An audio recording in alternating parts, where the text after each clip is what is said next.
I watched my mother-in-law cut marks into my daughter's skin at the river and hold her underwater.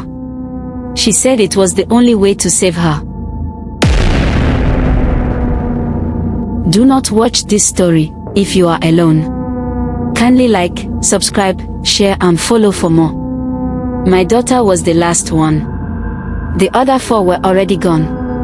And the old woman standing over her at the edge of that black river said if we did not do what she told us, before the sun came up, the last one would go too, just like the rest of them. I want to start there. Right at that moment. Because I need you to feel what I felt, standing barefoot in the mud, with river water up to my ankles, watching a blade come out in the dark. A blade meant for my child. Let me go back to the beginning. But I warn you, the beginning is not much lighter than that river was. The family I married into. My name is Chioma. I married Emeka in 2007. He was the first son of the Okafor family, from a village in the east of Nigeria. I was from Lagos, city-born, church-going, educated. I thought superstition was for people who had not gone to school. I thought I was too smart for all of that. Emeka's family welcomed me well enough. His mother, a woman we all called Mama Okafor, looked at me the first time we met and said nothing for a long time. Then she said, "You will give this family many children." She smiled. It felt like a compliment. It was not. Our first child came in 2008. A boy. Tobena. Fat and loud and so beautiful I used to just stare at him. Emeka cried when they put Tobena in his arms. I had never seen my husband cry before that day. Tobena died at 7 months old. They said it was creep death. Sudden. No warning. I woke up and he was just gone. Cold in his cot. I will not describe that morning. Some things are too heavy to put into words. You will give this family many children. We buried Tobena and I told myself it was just a terrible thing that sometimes happened. I told myself this was not the village. This was not a curse. This was just grief, and grief was survivable. Our second child came in 2010. A girl. Adis. She made it to 14 months. She had just started walking, wobbly little steps across the kitchen floor, laughing every time she nearly fell. Then one evening she developed a fever. By morning the fever had taken her somewhere none of us could follow. The doctors said malaria. Severe and fast.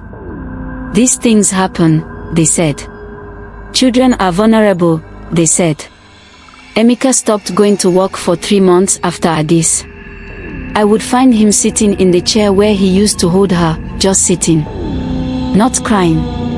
Just empty. The pattern nobody wanted to name. Child number 3 was Chukwemeka Jr., we called him Junior. He made it to almost 2 years old. He was the most alive child I have ever seen. Never still. Always into something. Always laughing. He drowned in a bucket of water. A bucket we used for mopping. It was only a quarter full. I had left the room for 4 minutes. 4 minutes. That is all it takes. After Junior, the family started talking. I could feel it, the conversations that stopped when I entered the room. The way Mama Okafor looked at Emeka when she thought I was not watching. The way the aunties touched their necks when my name was mentioned. I heard one of them say it in the kitchen. She did not know I was in the hallway. She said, "Something is following that woman. She brought it into this house." I did not confront her. I walked to my room and sat on the bed and stared at the wall until Emeka came home. Then I told him what I heard. And what frightened me, what truly frightened me, was that he did not defend me the way he used to. He just looked at the floor and said, "People are worried, Chioma. 3 children. 3 different causes of death.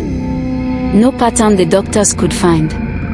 But every single one, gone before age 2. And I was pregnant again. Child number 4 was Ngozi. A girl. She had Emika's nose and my mother's eyes. She was sick from the beginning, nothing serious, the doctors always said. Nothing serious. Small things. Coughs that would not go. Fevers that came and went. A body that seemed to always be fighting something it could not beat. Ngozi died at 11 months. They never found a clear cause. The hospital said complications. That is the word doctors use when they do not know the answer but they need to write something down. After Ngozi, I stopped talking. Not fully, I still spoke to Emika, to my mother on the phone, to the pastor at church. But something in me went very quiet. I moved through my days like a woman made of glass. I was afraid to feel too much because I thought if I started, I would not be able to stop. The one we almost didn't have. I did not want a fifth child. I told Emika this. I told him I could not lose another one. I told him my heart had no more room to break. But I fell pregnant anyway. And when the child came, another girl, small and quiet, with big serious eyes that seemed to already understand the world was not a safe place, something in me decided this one would leave. I decided it like it was something I could control. Like wanting something hard enough could protect it. We named her Ifeoma. It means good thing in Igbo. She was good. She was everything. I barely put her down for the first year. I watched her breathe when she slept. I counted her breaths.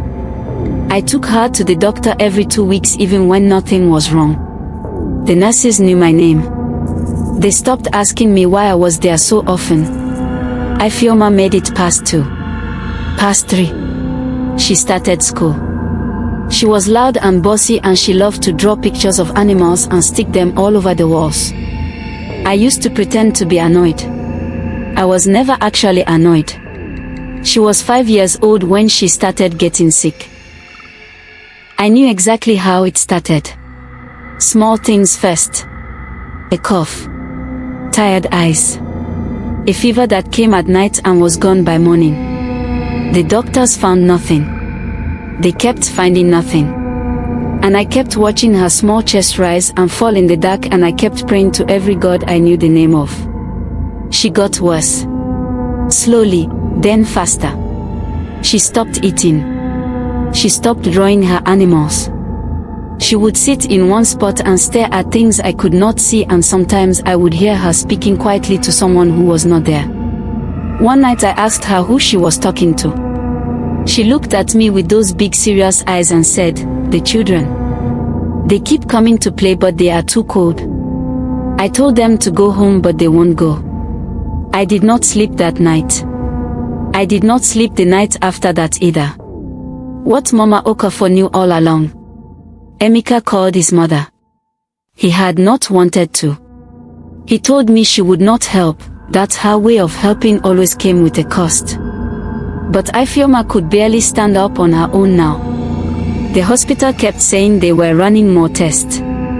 The tests kept coming back with nothing. Mama Okafor arrived on a Tuesday evening. She walked into the house and went straight to Ifeoma's room without greeting anyone. She stood at the door and looked at my daughter for a long time. Then she turned to Emika and said something in their dialect that I did not fully understand. But I understood enough. She had been expecting this. That night she sat with me alone in the kitchen and she told me things I did not want to hear. She told me that before Emika was born, his father had made a promise to something at a river near their village. A promise he had never kept. She said that kind of debt does not stay with the man who made it, it moves. It passes. It collects what it is owed from whoever is nearest. I told her I did not believe in things like that. She looked at me the same way she had looked at me the very first day we met, all those years ago. Then she said, "You have buried 4 children, Chioma. What exactly do you still not believe?" I had no answer. I had never had an answer. The night at the river. She told us what had to be done. She said it needed to happen at the river, the same one where the original promise was made. She said Ifeoma needed to be marked. She said the marks would show what claimed her, and the water would take it back. I said no. Immediately, without thinking. I said absolutely not. I said we were not cutting my child. Mama Okafor said, then she will not see another week. I looked at Emeka. He was already looking at the floor. We drove through the night. For hours. Ifeoma slept in the back seat the whole way, and I held her hand, and I watched her breathe, and I kept telling myself I would stop this if it went too far. I kept telling myself I was in control. The river was black. Not dark blue or dark green the way rivers look at night. Black. Like something had been poured into it. And cold, the air around it was cold in a way that had nothing to do with the weather. It was a dry season night and yet I was shaking. There were 3 women waiting for us at the riverbank. Old women. I do not know where they came from. Mama Okafor greeted them without surprise, as if they had arranged this before we ever left the city. They woke Ifeoma up. She looked around at the river and the dark and the old women and she did not cry. That is the part that still sits wrong in my chest. My 5-year-old daughter looked at all of it and did not cry. Like she already knew where she was. Like some part of her had already been here before. One of the women held something small and thin. A blade no bigger than a finger. She said something I could not hear over the sound of the water. Then she began to make marks on Ifeoma's arms. Her shoulders. The back of her neck. Do not look away. She needs to feel you watching. That is part of it. Ifeoma did not scream. She made a small sound each time, not a cry, more like a sharp breath. She kept her eyes on me the whole time. And I kept mine on her. I did not look away. I could not tell you how I managed that. My body was shaking and my vision had gone strange at the edges, but I did not look away. When the marks were done, the woman put something dark and oily on each one. It smelled like something very old. Something that had been underground. Then they took Ifeoma to the water's edge. And that is when Mama Okafor said the thing I told you at the beginning, if we do not finish this before the sun comes up, the last one will go too.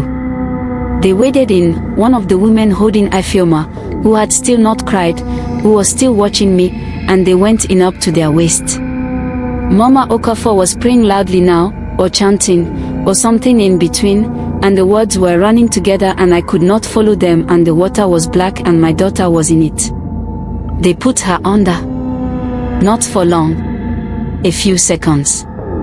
But a few seconds is forever when it is your child. When you are standing in a river at 3 in the morning and the only light is from a kerosene lamp on the bank and you cannot see anything clearly and the seconds will not end. When they brought her up she gasped, loud, gulping, real, and then she cried. Finally. Loudly.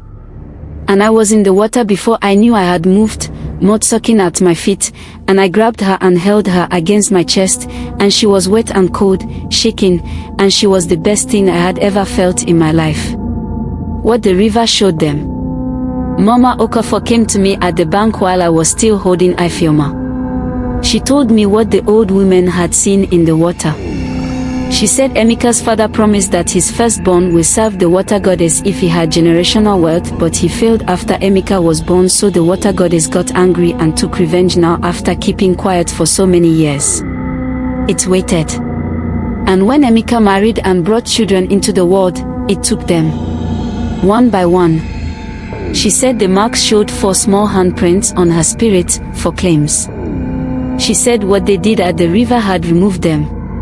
She said the debt had been settled another way. We left the riverbank and drove home.